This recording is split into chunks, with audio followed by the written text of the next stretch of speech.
So good to have you back on the CTRL ALT DEFENCE podcast. This is episode 5. It's good to have you. Thanks for your listenership and your viewership on this young and upcoming podcast. With me is my colleague and friend Vishnu. Episode 5. Episode 5 already, Vishnu. Yeah.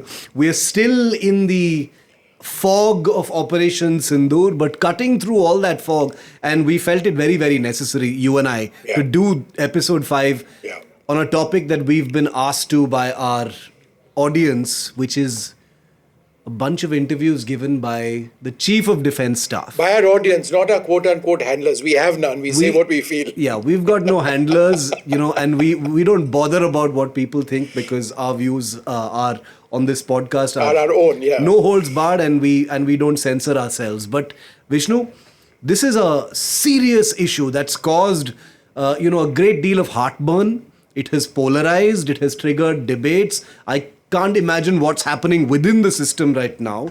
But General Anil Chauhan is India's top military officer. He's the Chief of Defence Staff.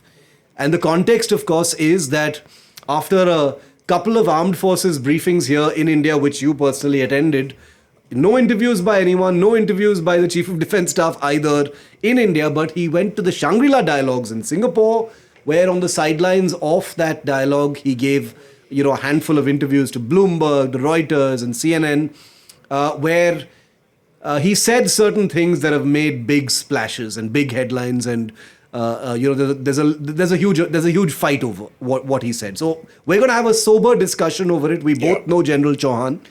He is, after all, the esteemed Chief of Defence Staff. Let's go through them one by one, Vishnu. I think the most emotive aspect of it, and I'm not surprised, obviously, is this whole downed jets. So let's get into that right away. And the Bloomberg headline which said India basically admits to losing fighters. First up, India never said that we hadn't lost fighters. There was a press conference addressed by the Director General of Air Operations, Air Marshal Bharti, where he clearly said that all of our pilots walked home. He was specifically asked by the Hindu, look, have we lost jets? Secondly, it is a fact that this is a military conflict. It's the Indian Air Force and the Pakistani Air Force, whether people like it or not, are near peers in many senses. The air battle which took place, and I can't really go into very many more details, but I will say this, it's one of the most sophisticated air battles which has ever taken place because of the employment of technology. And I will also say that back in 2019, post Balakot, we also saw exceptionally sophisticated aerial maneuvering by forces of both sides. In a situation like this, there would be hits. Our Air Force, our armed forces calculate that there would be planes down. So if planes have gone down, it is pretty much stating the obvious. There is an almost morbid fascination associated with the fact that the Rafale has gone down. Now, the Rafale is not the Starship Enterprise, all right? If it were, then perhaps we'd be having a different discussion. But the fact of the matter is, it did go down, right? It was likely fired upon by a very, very advanced Chinese-built platform and a very, very advanced air-to-air missile. Again, nobody has told us exactly about what happened because that's very much in the domain of classified information. Now, there is conjecture about conjecture, and we can keep talking about that. But on a particular night, in a particular operation, at least one Indian Air Force fighter was downed. I'm not going to go into the numbers which I have heard about. You would have heard about separate numbers. But I will finish this one point of mine, Shiv, by saying an air battle between India and Pakistan isn't a T20 match. You don't score a 6 of every ball. Even if you do, you will lose wickets as well. And you need to be aware of that. And therefore, if there are losses, that's something that takes place. I think the question which people are also asking is, all right, fine, you've had losses. Why didn't you tell us in more clear language that you have had losses? I think that's something that needs to be looked at. And could it have happened earlier to get it out of the way rather than hand Pakistan and others the chance to kind of build this narrative of large losses, narrative business itself is very problematic, Shiv. And if you permit me, please. I tweeted out something which a lot of people felt was extremely simplistic. And I tweeted out that I fail to understand why this needs to be a battle of narratives, because if you look at the end result, India appears to have done really well in what has taken place. There was the Pahalgam terror attack. India took out Pakistani terrorist headquarters. Pakistan attacked us. We hit their airfields really hard. Their Director General of Military Operations came onto the table and we said, all right, since you don't want to fight anymore, we won't fight anymore. That's the beginning and the end of the sequence of events. Yeah. In a scenario where India has thus far achieved our end goals, where does this entire business of narrative or spin mastery have to take in? True. And it has to do, and Shiv, a large extent with the fact that we are hyper-conscious and hyper-national about the potential loss of platforms, men or women, in conflict. We aren't used to going to war in quite the way that the others are. This happens. My only contention in this, and I completely agree with you, Vishnu, is perhaps we didn't need to be so defensive about, fair enough, tactical of aircraft going down. Ultimately, officially, it'll come out at whatever point. You're right. The Air Force did, sort of hint that yes, losses do happen in military conflict. And given the scale of what India did, and you actually broke most of that information through those satellite images, Vishnu, and we've put those out in previous episodes. And we'll show them again on this one, because people need to see, as we discuss this, that look, hello, you're talking about Rafale going down. It's horrible. It is the end of the world. The French are asking the Indian Air Force what exactly has gone on, what went down with our super fighter. This is India. This is a war, and I use that word deliberately, a short one, but it was a war, a huge air war, at the end of which we struck those bases. Those pictures tell a story. Which plane did that? One of many, the Rafale. That's right. So, when you're taking on a big crowd, you might scrape your knees. No need to be defensive about it. I think it's important to acknowledge that this could have happened a little earlier. There should have been some clarity, because otherwise the vacuum or the fog of war basically allowed Pakistan to obsess and fixate with this kind of airframe arithmetic, as I call it, and put India on the defensive. Exactly right, which was my next point. Now, if you're going to be counting, a single-seater Rafale cost 92 million euros back in the day. Of course, it was upgraded with India-specific upgrades, so therefore the operational cost of the aircraft, when you go to war, money is like water. It just flows. You put those platforms up in the hope that they deliver, they perform, the pilots, the interface, the weapons, all of that, and there will be losses. And that's money down the tubes. But that's how wars are fought. And you don't count a Rafale for, we have lost X million euros. That's not the way you look at it. Nobody does. And as you and I have spoken about in previous episodes as well, Vishnu, losses are never ideal. But like you said, there is always a kind of, if I can call it, an acceptable attrition sort of ratio or rate that is baked into any war plan. And we don't know if this was higher than what was expected or not. That's something they've not told us. Perhaps you won't find out about that.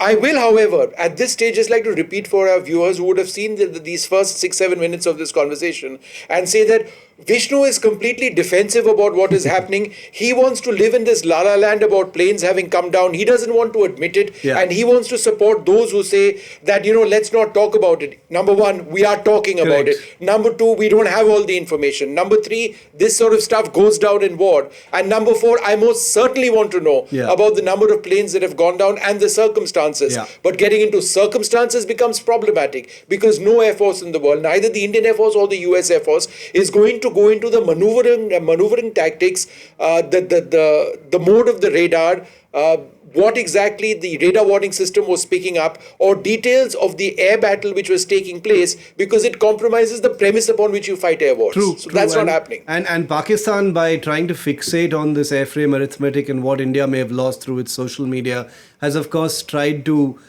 divert from the most obvious damage on their side, not only in terms of their air bases, but also in terms of their own airframes, both in the air and on the ground, that you've reported, which, at least to my understanding, is roughly double, if not more, what India lost, if we are to get into that arithmetic. That's exactly right. And why are we not getting into that arithmetic? Correct. I think it goes back to 2019, and I think it goes back to what happened the day after Balakot. There was this one super pilot of ours, Abhinandan, who went in over there, and we believe that he shot down a Pakistani aircraft, possibly an F-16. The Indian Air Force had tracks. I was one of the journalists. I don't recall if you were in that day at Air Headquarters, where we were shown tracks, right? And you saw on that track a certain aircraft disappear in proximity of where Abhinandan would have been in firing position. We don't know he was looking to engage targets. He'd possibly locked onto an aircraft, thought to be an F-16. The Air Force believed it was an F-16. Correct. That blip disappeared.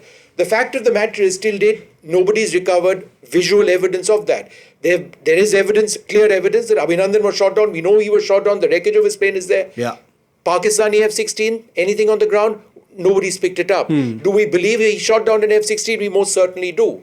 Do we believe there was another Pakistani plane which also went down on the basis of sound bites of people on the ground? Dusra banda. In other words, there is another parachute which they also sort of saw. Which was even captured in pictures, right. yeah. So, look, after that entire nightmare of messaging and social media play and Twitter going absolutely bananas, the Indian Air Force has decided that if we don't have stuff to show, then we're just going to wait. Yeah. And if we can't show it, then we won't show it. But we have to prove to ourselves that we have done what we seek to do. Correct. And what is the end result? In fact, I spoke to very senior Indian Air Force officers and I got into this entire point. I said, look, why aren't you talking about these losses? He said, no, we have an end goal over here. We have factored in losses. Have we achieved our end goal? At this stage, yes, we have. Correct. So we will do our work. We will let our work do the talking. We're not going to get into this entire,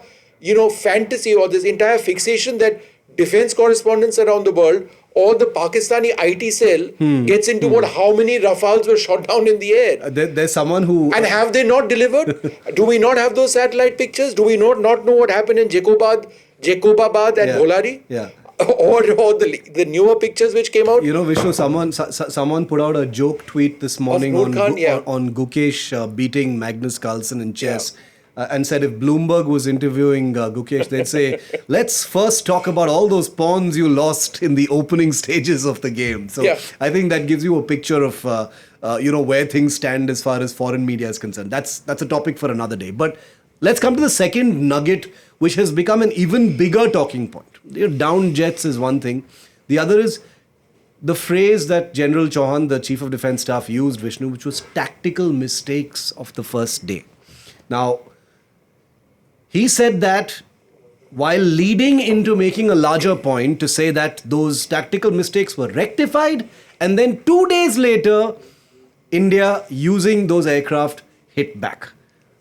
What did he mean by tactical mistakes? Did he, of course, there's all this debate over did he need to talk about or put a spotlight on India's tactical mistakes, when you've got all this mountain of debris on the other side. What did you think about that? I personally think tactical mistakes is not something that should have been said. I'll tell you as a fact that on day 2 or after, these reports of aircraft having gone down, which have now been confirmed, again, whether it's one or more, we don't know at this juncture with any conviction. To suggest that the Indian Air Force was grounded for the next couple of days till they figured things out is just not the way it happened. Yeah. And I don't think that's what the CDS was trying to convey. Yeah, he wasn't saying that. Because if that did take place, you would have had the Pakistani Air Force inside Indian territory doing whatever they wanted to. In fact, they were operating at standoff ranges from within their side where they were launching weapons at standoff ranges because they didn't want to come over here, cross the international border or the LOC, and we didn't do that either. Yeah. If the Indian Air Force was grounded, chances are that they would have tried something much more spectacular. Correct. Why did they not? So they were definitely do that? not grounded. They were not grounded. They were not grounded because there was a massive Indian Air Force presence, and chances are they saw on their air picture, on their AWACS aircraft, assuming of course that those weren't shot down, but that's a separate story. A larger Indian, air battle, a larger Indian squadron formation or air strength evolving in terms of fighter aircraft on our side. Yeah. And on the basis of that, that's how things moved. Day 2, day 3, it's not that the Indian Air Force's fighters were down. No, absolutely not. Tactics keep evolving, all right? This is an Air Force which has had a history of thinking on its feet. Look at what happened in Kargil. I was there in Kargil. I was reporting on the ground on the day when the Mi-8 helicopter of the Indian Air Force went down. I was somewhere in the Kargil Heights, if I recall, or perhaps back in Delhi at that stage, briefly, though I kept going back and forth, when Nachiketa went down, when Ajay Ahuja went down. What exactly did the Indian Air Force do? They adapted. And what exactly did they do after that? They hit the top of Tiger Hill. Yeah. Right? With the first laser-guided bomb hits From the Mirages. in the history Yeah. of India's air warfare. And that also with spectacular precision. So to state that, look, tactics have evolved is very much stating the obvious. So I would interpret that remark by the CDS as, look, tactics evolving is saying nothing. Of course, tactics evolve. Tactics evolve minute by minute. In this case, if you've lost aircraft, you know, why on earth have I lost aircraft? Yeah. You don't just sit there and you keep doing the same thing. Correct. You evolve. How did the Indian Air Force get the better of the US Air Force in the first or the second joint exercises which were taking place over here in India, when you had MiG-21s, flying in large formations with MiG-27s and other aircraft, suddenly pop up, engage F-15s, and possibly get hits on them. Why? How? Because of tactics. Tactics is at the heart of air operations. But what, according to you, did General Chauhan mean when he said tactical mistake? That's going to, that's going to become the seed of a much larger conversation going forward. Well, and I don't think a lot of people are going to be happy about General Chauhan saying that. But it's out in the public. That's why we can talk about it right now. We can try and interpret you it. and I may differ slightly on this. I don't think the CDS saying there was a tactical mistake is something which is stating something which is deeply confidential. You lost planes. Why? Obviously, it was a tactical mistake. In fact, to me, it's important that he did say that it's a tactical mistake as opposed to something more significant, right?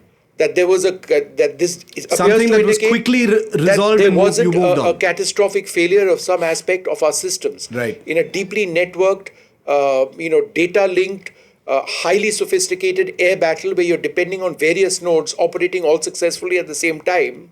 If this was a tactical mistake which took place, right, then obviously that's something which could be is fixed. important context. Yes, yeah, it's absolutely. not something. It wasn't a failure of the Rafale platform. Yeah. It wasn't a failure, let's say, of weapons. It wasn't. It was there was a mistake which was made. I can think about 10 different scenarios of mistakes because when my friends watched this podcast and they asked me, so Vishnu, you said there were mistakes, and the CDS also said there were tactical mistakes. What were the mistakes? I can assure you, nobody's going to tell me what those mistakes are. Yeah. But those tactical issues would be assessed on a real-time basis. This is an Air Force and a chief who is an exemplary pilot himself, right? With incredible experience, right? Somebody who would be deeply involved in the process of figuring things out and then fixing it. And man, did they fix it! And it's really important. I think it deserves to be fleshed out and amplified very clearly, Vishnu. What the Chief of Defence Staff said, which is that these tactical mistakes were rectified, and the meat, if I can call it that, of Operation Sindoor was actually achieved and executed after the rectification of those so-called tactical mistakes,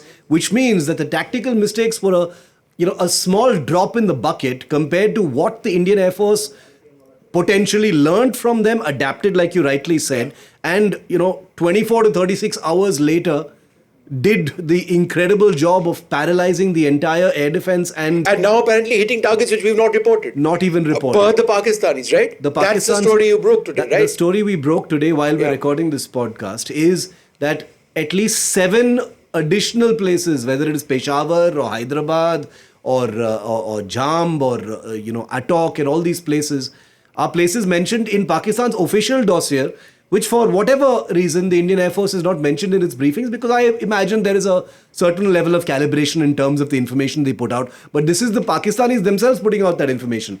And all this happened after so-called tactical mistakes have been rectified. That's incredible. I think the wisest thing that the Indian Air Force has done this time around is they are making claims which they can't back with solid evidence. They've got their own satellite imagery. We supplemented that with our own reach out to Maxar, which provided us with incredible imagery. That went a long way in improving the Indian hits. But here you don't have the Indian Air Force, unlike some in Pakistan, jumping up and down and saying, we've downed X number of fighters, X number of AWACS, this, that, and the other. But I will say, and I will say this clearly, that this is not the end of the story. This story is going to go on well beyond this podcast, because there will be counts of Pakistani aircraft which are operational. You will get a sense in the future on the basis of satellite imagery, maybe not us, but the real professionals who do this, about how many planes have actually gone down. The Pakistanis have already put tarpaulin on top of, I think it was Bholari. Bholari, correct. Right? Bholari. Why? Why have they put tarpaulin instead of just demolishing that in open daylight? Why? because they're hiding stuff inside. Yeah. If there Debris was aircraft. any doubt that they were trying to hide stuff, you aren't putting a tarp, you're putting a tarp to cover up your own losses. Yeah. Because, and then of course there's the latest bit of rubbish Pakistani propaganda which has emerged. That Srinagar airport was apparently hit. There was a shaft of light which was going through the clouds in incredibly low resolution satellite imagery, which somebody said, no, that's a hit. That's an explosion. Right. In fact, not at all, because pictures right after that imagery showed that was not the case. So they're thinking up stuff. If there were substantive hits on Indian air bases, and again, let's remember, our armed forces actually said that a couple of air bases were targeted, the damage was not significant. Right? I think that's what they said. Correct. Right. So again, you're not in denial. Peripheral damage. We aren't in denial about anything, but then to make up, go to town with Photoshop and say, let's just mark this a little black. Earlier images, doctored images, and then and they've been proved wrong yet again. It just didn't take place. Shiv, in as much as we talk about the strength of the Indian ground assaults going through, I see absolutely no reason to not actually label this as a victory of Indian air defenses. Absolutely, I mean, yeoman service, the S-400, possibly the Barak-8, certainly the Samar, certainly the Akash. They did incredible work, and the L-70 guns which we spoke about earlier on. That doesn't happen quite that way, does it? And what I can also share is that the Pakistanis really let loose with very fast missiles, CM series missiles, not one or two, but perhaps a sizable number of them. And there were engagements. And they were knocked down. Again, you won't tell the Indian Air Force is not going to be coming out with public information saying, I launched so many rounds of S-400 missiles and I've got X percentage of hits on those targets. They won't do that. No, it's this is smart thinking. It is smart. You don't want to let them know how effective that system is. That's not putting out operational security information about your weapon systems, and B, like you said, I think there's a very clear lesson that has been learned after 2019 to back claims with verifiable visual evidence. It was. Evidence you can touch and see. Once again, Shiv, to my personal pet grouse. I've said it in an earlier episode. I'll say it again. Why don't we have ISRO satellite footage of our own at the resolution which international satellite imagery observers hand out? Why? So you said it about 3 times across 5 episodes. No, I'm not blaming you for it, because if ISRO doesn't get the message now, and if the powers that be in this government don't see what we've put out, even just in the ambit of this podcast, as reason to get your own imagery, then I don't know what will. Because and that's not even military grade imagery that Maxer has put out. Correct. You don't even need military grade imagery to make your point. But what you're churning out in terms of very small things. So we're going to take this. See it on television. We're going to take this portion of this podcast and send it straight to ISRO, and hopefully they're listening as well. And I know that friends in ISRO are watching it. Absolutely. Now to the final point made by General Chauhan, the Chief of Defence Staff, Vishnu, is the idea that both sides acted rationally. Now that's also become an emotive and controversial point because the reflex reaction has been, how can you call what Pakistan did rational? From a technical, warcraft standpoint, perhaps, yes, there was a neat escalation up the ladder and there was a rational response. But, in the shadow of that first escalation, which was Pahalgam, the fact that Pakistan attempted to attack population centers, temples, gurdwaras, and what have you, was rational really the right word to use to classify any part of Pakistan's actions? General Chauhan is a scholar. He's a very learned general. He knew what he was talking about. There was perhaps nothing technically wrong with what he said. What did you think? I think, Shiv, and I disagree somewhat with you. I think he used the word rational in the context of a potential nuclear exchange between the two countries. To General Chauhan, an irrational actor would be one which engages in nuclear warfare. And anything short of that, he would characterize not through the use of the word rational, but perhaps another word. To your point, and I see what you're trying to say, that look, was it, Vishnu, rational for Pakistan to be targeting Poonch, which is a civilian area? Is it rational for Pakistan to have knocked out schools over there, homes of people, children on the ground dying? Is that, a rational action? No, it's not. But I think what the general was talking about was warfare within a certain realm. Yeah. And, and that comes with losses. That comes with civilian losses, sadly, as well. No matter how you might try to right-size it. Now, of course, whether Pakistan was deliberately doing that or these were strikes which went astray, as is my belief, that's a separate sub-argument, right? But I think the use of the word rational and irrational in this case was being used in the context of whether Pakistan would hit the nuclear button. They would engage in nuclear warfare. I will say on this entire issue of the nuclear threat and the nuclear umbrella, the government of India and the armed forces are operating under some very strong premises that there is still, despite everything we see in Pakistan, that level of rationality, sensibility in another word, to not go beyond a point in engaging us. In other words, it'll be below that nuclear umbrella. There is a nuclear umbrella. We don't accept the nuclear blackmail. They've said it before, right? Yeah. But they won't really do that, because if they do, then it's mad. It's mutually assured destruction. And we are much larger than them militarily, in every sense of the word. And nobody can afford, X number of civilians being killed. Nobody has any intention of doing that. But that's still a premise that we operate on. It comes with serious risks. This India-Pakistan getting into this situation, Shiv, is scary at the best of times, right? Let's face it. There are many among our followers on Twitter who says, why did we stop? Why didn't we just keep going? Why didn't we go take Lahore, Karachi, this, that, and the other? In fact, there is a lot to be said about the fact about not stretching this conflict. Restraint as a message. Restraint is important. We have our lives to lead. We have a booming economy. We've got 1 billion plus to feed. We are a nation on a particular goal towards prosperity. Whether we are as prosperous as we claim or not is a separate issue. But we don't want decades of economic development, right, to go down the tubes, into a war effort. When in fact we've got other even larger security concerns, which is China. And so it ended quickly. Thank God it did. Did we prove a message? Most certainly we did. Did we hit Pakistan hard? Most certainly we did. Does that mean terrorism is going to end? No, it's not. It's not. It's not. And I think that's the other sort of feeble point which is mentioned by others.